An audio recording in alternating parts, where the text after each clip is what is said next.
falar? Pode começar. Então, professor Leandro, como eu estava dizendo, isso aqui é como inicia tudo. Em novembro do ano passado, isso aqui era um pasto degradado, hoje nós estamos em março de 2020, né? Lá nós estamos em maio de 2020, final de maio. Então, era um pasto degradado que nós queríamos implantar o ILPF, que é basicamente a introdução do componente arbóreo. Então, foi plantado soja em área total, uma soja de ciclo curto. Colhemos a soja por volta aí do dia 10 de março e em seguida introduzimos o componente arbóreo. Sulca a área e plantamos as mudas. Então aqui é um material, é um clone, o híbrido triplo, é uma propriedade intelectual da Aperam. Então nós acessamos essas mudas pagando royalties e plantamos elas aqui. Qual que é o material genético dela? É o ASC 2034, certo? E é um material que tem apresentado uma excelente performance de uma maneira geral no Brasil e aqui não está sendo diferente. Então esse material está aqui agora com 3 meses. Nós plantamos milheto pós-soja nas entrelinhas de árvores. Aqui está plantado uma linha a cada 15 metros de árvores. Foi o sistema que nós fizemos. E esse milheto ele é muito importante, tanto no controle do ataque do grilo, que quando as mudas são pequenas, a gente observou um ataque muito severo de grilo, e o milheto faz parte da cadeia alimentar do grilo, então minimiza um pouco os ataques de grilo nos eucaliptos novos. E ele serve também como um excelente antecedente cultural para a próxima safra de soja. Então é um consórcio bastante interessante do sistema. Segue aqui agora, em breve, dentro de uns 45 dias, esse milheto vai estar sendo colhido. E aí, chegando no mês de novembro, nós plantamos soja de novo nas entrelinhas aqui desse eucalipto, considerando que uma linha a cada 15 metros. Colhe-se a soja e aí nós plantamos o capim. Nós vamos ver em outras áreas como é que é feito esse procedimento. Então, basicamente, recapitulando, pasto degradado, planta a soja 100%, colhe a soja, sulca a área, prepara a área para recebimento dos eucaliptos, implanta as árvores, planta o milheto e segue normal o sistema até a próxima safra de soja. Agora vamos mostrar para vocês uma outra área onde já está plantado o capim, que vem depois da segunda safra de soja. Tá, só uma pergunta, na verdade eu já sei, mas para deixar para o pessoal. Por que o plantio do eucalipto como safrinha? Isso, exatamente. Ele acaba que entra como safrinha. O eucalipto, como componente arbóreo, a gente tem dado uma preferência para ele por uma razão bem simples. Tem quem compra. E uma das coisas mais difíceis, como costuma se dizer, produzir não é difícil. Difícil é comercializar. Então existe mercado, tá? Mesmo estando em baixa, o mercado de eucalipto ainda é bastante interessante. Para vocês terem uma ideia, que nós conseguimos produzir uma média de 40 metros de madeira por hectare ano, com 360 árvores por hectare, e estamos vendendo a 35 a floresta em pé. Ou seja, é líquido. Você pega 40 metros, multiplica por 35, dá mais de R$ 1.400, que te dá por hectare ano somente o componente arbóreo. Vocês estão vendendo no 7º ano para energia. Isso, normalmente a gente vende para energia, talvez até antes. A demanda está bastante interessante, está tendo muita procura. E aí, essa é a principal razão, sabe? Além dos benefícios dele na área, Sim, é a questão da viabilidade. Ele viabiliza economicamente, porque é curioso que o que inspirou, aqui eu abro um parêntese, é que eu, como produtor rural e trabalhando em Goiânia, a atividade que dava para eu desenvolver aqui nessa fazenda é pecuária de corte, na minha visão. Porque as outras opções, agricultura irrigada, pecuária de leite, exige muita presença, que eu não tinha essa possibilidade de ter essa presença. E o que aconteceu? Chegou a cana-de-açúcar aqui para a região de maneira muito forte, demandando grandes áreas e pagando valores muito interessantes pelas terras. Eu não me interessei por essa opção e não podia continuar com a pecuária de corte tradicional, porque a pecuária de corte ela tem uma característica, ela te dá pouco, mas não te quebra, é uma atividade segura. E aí, quando nós pensamos em introduzir o componente arbóreo, era justamente para agregar valor à atividade pecuária de corte. E o que nós observamos hoje é que o componente arbóreo, ele remunera mais do que a atividade pecuária de corte. E é um casamento muito bom. As árvores não prejudicam em nada a atividade pecuária de corte, aliás, ao contrário, traz muitos, mas muitos benefícios. Tem 12 anos que nós trabalhamos como produtor rural e como pesquisador da Embrapa nessa área, integração lavoura, pecuária e floresta, e cada ano é uma surpresa cada vez mais positiva que nós temos. E a entrada do eucalipto em março foi devido a ter toda a lavoura da soja em área total e ter um fluxo de caixa maior, não é isso? Isso, então o que inspirou, isso é curioso. Assim, o que mais me chama a atenção é que mesmo com esse relativamente grande tempo que nós trabalhamos com a integração lavoura, pecuária e floresta, nas duas pontas, como pesquisador e como produtor, inicialmente, como é que nós fazíamos? A gente implantava a soja e o eucalipto junto. E com isso, você tinha uma área menor para exploração de soja. E aí, o que acontecia? Além das dificuldades do cultivo da soja, no meio das mudinhas novas de eucalipto, era bastante complexo e tinha muito prejuízo. E os colegas da área de socioeconomia, especialmente a doutora Clarice, que me apoiou muito nessa área inicialmente, na área das análises econômicas, a gente observava que o fluxo de caixa ficava negativo, porque o grão, ele ajuda muito a pagar a conta de implantação do sistema. E eu tinha um desejo de fazer esse fluxo de caixa positivar. Foi isso que nos inspirou a rever todo o processo. Ao invés de plantar junto, nós plantamos após a primeira safra de soja de ciclo curto. Porque hoje existe soja com 100 dias entre o plantio e a colheita. Então, se nós plantamos 15 de novembro, 15 de fevereiro está sendo colhido, certo? Vai para frente um pouquinho. Aí, isso, nessa época, nós ainda temos 400 milímetros de chuva na região. É mais do que o suficiente para as árvores se implantarem e desenvolverem. E com isso, nós passamos na primeira safra a explorar 100% da área com soja. E isso levou a um positivamento do fluxo de caixa. Então, no primeiro ano, a cultura da soja paga totalmente os custos de implantação do sistema e ainda sobram a mais aí de R$300 por hectare. Como nós temos uma outra safra de soja, aí paga totalmente e fica bastante interessante. Aí vale a pena chamar a atenção que o cultivo agrícola, quando é possível, quando é pequeno produtor, é muito difícil. Nós fazemos um trabalho que me alegra muito, junto com os pequenos produtores aqui da região perto de Quirinópolis. Então são 3 hectares as áreas de LPF. Então lá nós tivemos que suprimir o componente agrícola, que não compensa você plantar 3 hectares de soja. Não tem caminhão, não tem colhedeira, não tem nada que justifique vir colher uma área dessa. Então lá nós inovamos e fizemos integração floresta-pecuária. Plantamos as árvores diretamente no pasto. Mas quando você, dependendo da sua escala, você pode passar pelo componente agrícola, é muito positivo. Além de pagar totalmente as contas, você precisa geralmente de 1 ano e meio, por aí, 2 anos, para poder entrar com os animais na área.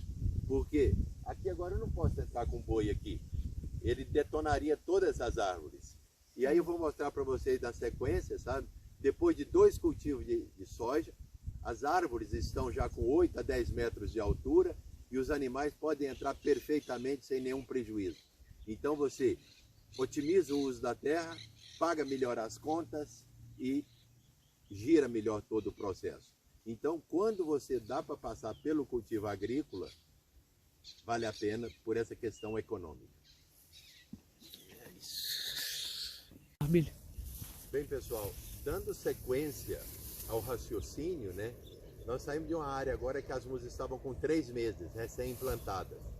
Essa área aqui já está com 1 ano e 3 meses. Foi justamente a safra anterior. Essa área aqui, ela já passou por aquela situação que eu acabei de mostrar para vocês. Ela acabou de ser colhido soja aqui no mês de março. Nós colhemos a soja aqui nessa área e plantamos o capim, certo? Esse aqui é um pânico da Embrapa, é o Quênia. É um capim muito bom para engorda. Eu acredito também que muito bom para gado de leite, mas para engorda eu tenho uma experiência aqui para mostrar. Essa área aqui ela tem 24 hectares, está com 100 bezerros aqui dentro, ganhando mais de 1 quilo por dia, sendo suplementado com 1 quilo de ração por dia para cada animal. Isso é uma atividade pecuária bastante interessante. O nosso desafio aqui, que nós temos praticado e temos conseguido, é levar um bezerro de 200 quilos a um boi de 500 quilos em um ano. E nós temos conseguido. Porque essa é a forma de melhorar a performance da atividade pecuária. Reduzir o tempo do animal no pasto para poder viabilizar os custos. E dessa forma nós estamos conseguindo. Então o que aconteceu aqui? No mês de março, início de março, essas árvores já aqui, que você pode considerar que está com 8, 10 metros, né? Com 1 ano e 3 meses, elas fez uma desrama. A gente entra aqui limpando o tronco dessas árvores, já fazendo a poda, para a entrada dos animais e para produzir uma madeira de melhor qualidade para um eventual uso para serraria. Então esse aqui é o estágio final de todo o processo. Então vocês observam que a gente sai de uma área de um pasto degradado, 1 ano e 4 meses, 1 ano e 6 meses depois, você já tem um componente arbóreo introduzido e já pode entrar com os animais. A partir desse momento, a sua área está produzindo madeira e boi. E que em termos econômicos é muito interessante, sem considerar o aspecto ambiental. Aqui, como vocês podem observar, hoje é dia 29 de maio, né, de 2020, ainda é cedo, mas se você vier aqui no mês de junho, esses pastos aqui estarão verdes. A razão deles estarem verdes, uma das maiores, é o efeito da retenção da velocidade do vento. O vento aqui nessa área já foi medido por uma aluna de mestrado, que fez o trabalho dela de dissertação aqui nessa área. Ele anda a 1,3 km por hora. E o que seca o capim mesmo, na época da seca, é o vento, o efeito que ele desidrata a nossa pastagem. Então, esse é um aspecto ambiental. Outra coisa importante também para ressaltar das questões ambientais é a questão da temperatura. Ocorre uma redução significativa, a ambiência fica muito mais favorável para os animais com a presença das árvores. Outra informação ligada às questões ambientais.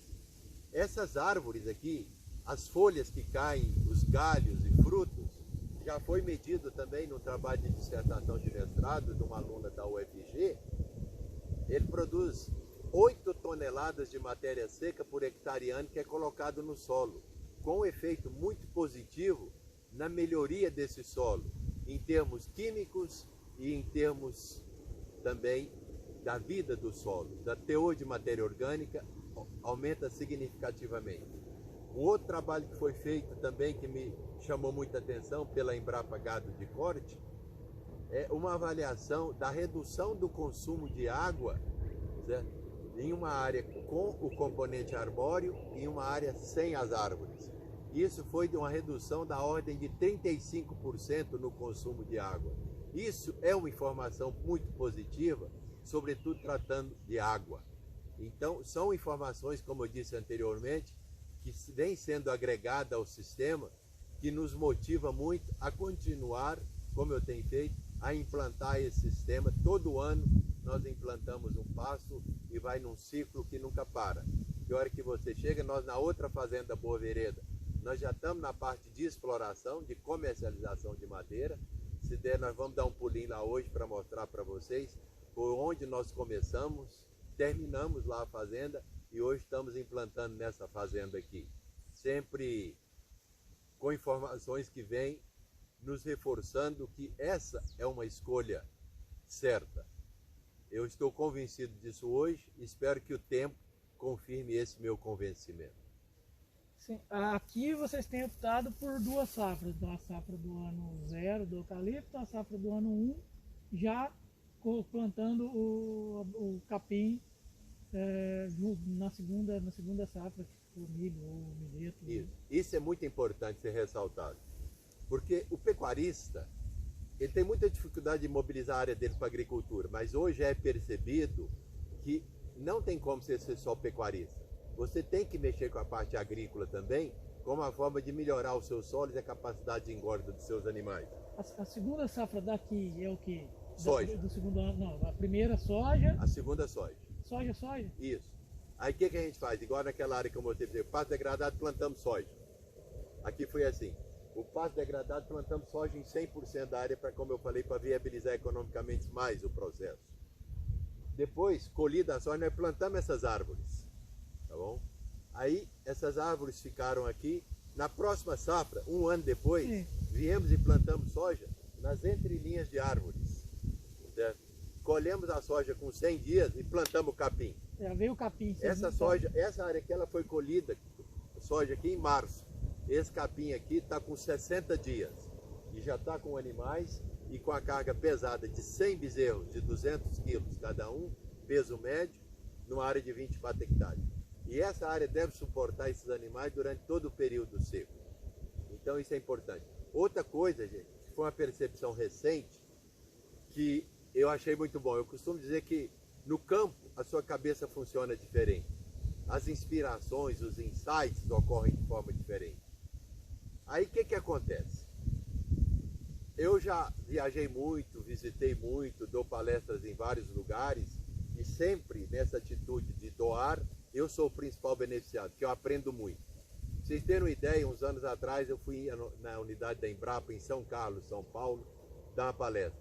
E lá eu vi um arranjo de uma linha e voltei convencido que esse era um bom arranjo. A partir de então tem feito só uma linha a cada 15 metros. E quanto mais eu leio, estudo e ouço pessoas com maior experiência, me convence que esse arranjo de uma linha, ele, para o que eu consigo enxergar hoje, é o melhor. E uma das coisas que veio reforçar essa percepção é o seguinte: você quando planta cultura anual, se você plantou soja esse ano, se o ano que vem você quiser plantar algodão, você planta. Se quiser plantar milho, você planta. Árvore não. Você planta, você tem que aguentar o rojão durante 5, 6 anos até a colheita dela. E isso causa um certo desconforto, porque na visão de futuro, né, como eu digo muitas vezes em algumas palestras, eu falo que alguém me pergunta: quanto tempo eu vou colher esse eucalipto?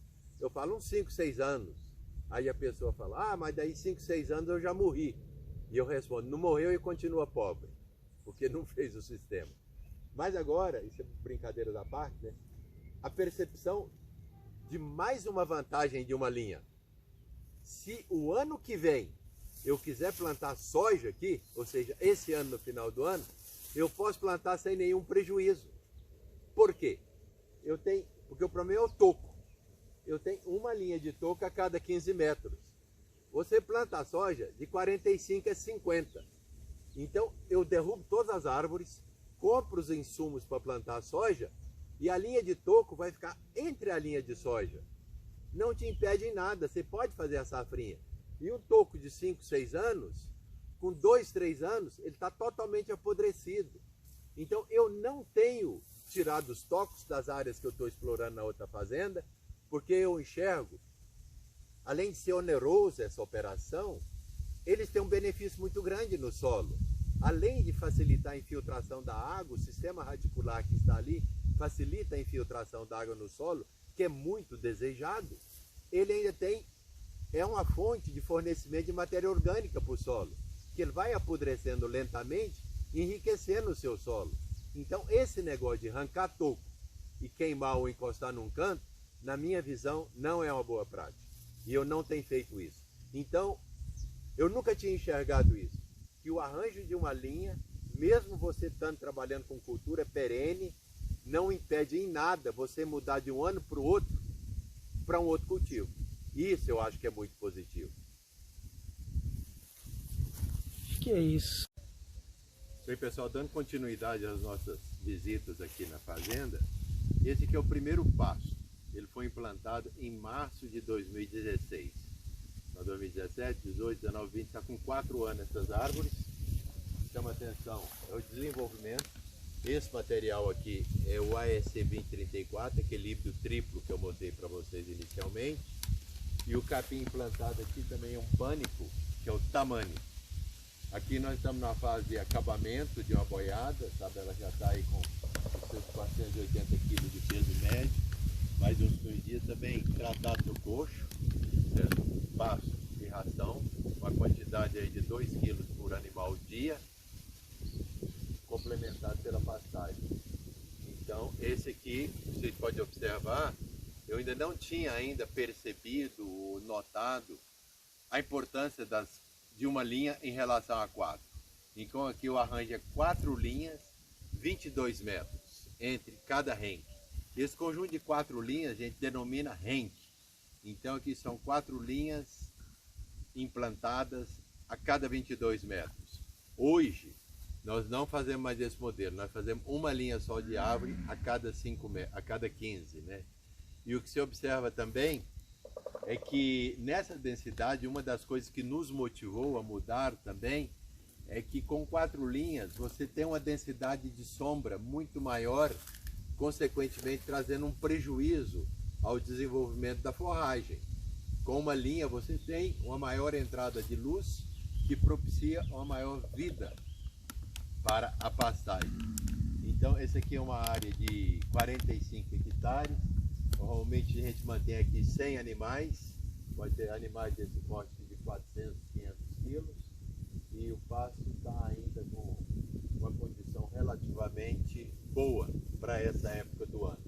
Os animais nessa época do ano, né? Isso, nessa época Na do época ano, seca diminui. os animais, mais 15 dias aqui, esses animais devem ter dado já o acabamento, e eles serão então encaminhados para o frigorífico e dado como finalizado o processo. São animais que um ano atrás eram bezerros de 200 quilos. Então esse é um resultado que viabiliza muito a atividade pecuária de corte. Com investimento em tecnologia, na área de nutrição, sobretudo, nós conseguimos um resultado bastante interessante. Então, esse já é o sistema em pleno funcionamento há mais de 4 anos. Nós acreditamos que o próximo ano nós deveremos já começar a comercializar madeira aqui, já reduzindo. Aí, normalmente, o que a gente tem feito, das 4 linhas, a gente tira as 2 da lateral, e que dá uma produção de madeira bastante razoável. Se você considera aqui que nós estamos fazendo 40 metros de madeira por hectare ano, se nós estamos então 2017, 18, 19, 20, 21, 5 anos, 40 metros por hectare ano, então nós temos 200 metros por hectare em 5 anos. Se você tem 200 metros por hectare vezes 45, vezes 40, dá 9.000 metros de lenha que vai ser conseguido tirar aqui. Se nós vamos tirar a metade, vou botar uma conta, 9.000 metros de lenha. Se você vende esses 9.000 a R$30 para facilitar a conta, embora eu estou comercializando a 32, 33, depende do comprador, então a 30 dá R$270 mil, certo? Nesses 5 anos, além da produção da carne, da proteína animal, tem a produção da madeira. Essa é uma abordagem de natureza econômica. Eu acabei de fazer para vocês na fala anterior alguns dos aspectos muito positivos em relação à questão ambiental, que aliás é o que mais me motiva. Uma vez, agora eu estou falando do pessoal de Rio Verde, uma vez veio um produtor, um americano, aí da região de Rio Verde, dar uma palestra na Embrapa. Muito bonito, produtor de algodão, e ele mostrando o cuidado que ele tinha com as questões ambientais. E numa época ele dizia que ele tinha um compromisso de entregar aquelas terras para os futuros usuários melhor do que ele deixou. Aquilo me impactou bastante, eu acho que eu estou nesse mesmo caminho. E aqui eu aproveito também para compartilhar com vocês uma situação que eu vivenciei há pouco tempo atrás, quando eu fui chamado para dar uma palestra em Brasília, a convite do Ministério da Agricultura, no Dia Nacional do Meio de Solos, de Conservação dos Solos. Eu dei minha palestra e na sequência veio um rapaz, um agrônomo, falar da experiência deles na fazenda em Cristalina. E ele finalizou dizendo assim, que a fazenda estava aberta para visitas, e a fazenda, como nós tínhamos visto, ela produzia soja, algodão, trigo, milho e bois. Mas que se nós fôssemos lá visitar, que a fazenda estava aberta para visita, e encontrasse o avô dele, que estava ali presente na plateia, então estava ele, o pai dele, o avô dele, e perguntasse para o avô dele o que aquela fazenda produzia, que é uma família de japoneses, né? O avô dele responderia, A fazenda produz ambientes produtivos. Eu achei isso de uma riqueza muito grande. Que se você trabalha no campo, na terra, com essa visão, com essa mentalidade, as coisas tendem a dar muito certo. Não produzo eucalipto, não produzo boi. Nós produzimos aqui ambientes produtivos. Se você produz ambientes produtivos, o que você colocar lá vai produzir muito bem. E com essa mensagem eu encerro mais essa etapa da minha fala com vocês.